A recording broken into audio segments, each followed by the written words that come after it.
پاکستان میں صحافت آزاد ہے تو صحافیوں کا قتل کیوں ہوتا ہے؟ سینئر صحافی اور پروگرام کیپٹل ٹاک کے میزبان حامد میر نے اپنے کالم میں نصر اللہ گڈانی سمیت دیگر صحافیوں کے حقوق پر بات کی۔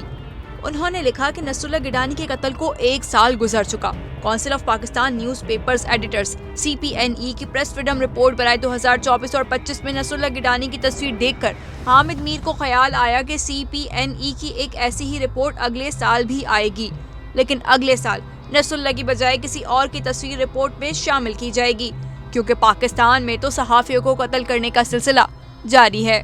3 جون کو CPNE نے اسلام آباد میں اپنی پریس فریڈم رپورٹ کی تقریب رونمائی کا اہتمام کیا۔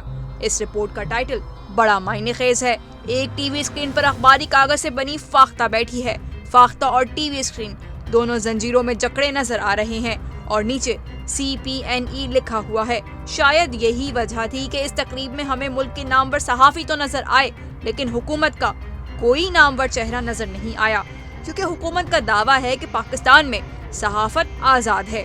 اس تقریب میں کئی مقررین نے ذکر کیا کہ آج کل حکومت میڈیا سے بڑی خوش نظر آتی ہے، کیونکہ پاکستان کی میڈیا نے بھارت کے خلاف جنگ میں دشمن کے پروپیگنڈے کا منہ توڑ جواب دیا۔ لیکن ورلڈ پریس فریڈم انڈیکس 2025 کے مطابق پاکستان پچھلے سال 152ویں نمبر پر تھا، لیکن اس سال 6 درجے گر کر 158ویں نمبر پر آ گیا ہے اور بھارت 159ویں نمبر سے 151ویں نمبر پر چلا گیا۔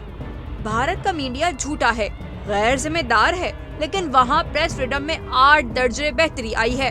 اس لیے پریس فریڈم کے محاذ پر بھی بھارت کو شکست دینے کی ضرورت ہے۔ پریس فریڈم کے محاذ پر پاکستان نیچے اور بھارت اوپر کیسے گیا؟ اس سوال کا جواب CPNE نے پچھلے سال 1 سال میں قتل ہونے والے 7 صحافیوں کی تصاویر رپورٹ میں شائع کی۔ ان 7 میں سے 3 صحافی پریس کلب کے صدور تھے۔ جس ملک میں عدلیہ انصاف نہیں دے گی اور پارلیمنٹ بغیر بحث مباحثے کے پیکھا ترمیمی بل کو منظور کر کے اخبارات، ٹی وی چینلز اور عام شہریوں کو پابندی کی زنجیروں میں جکڑ دے گی، وہاں آپ بھارت سے جنگی محاذ پر تو جیت جائیں گے، لیکن آزادی، صحافت، انصاف اور جمہوریت کے محاذ پر نہیں جیت سکتے۔ آج آپ پاکستانی میڈیا کی تعریف کر رہے ہیں۔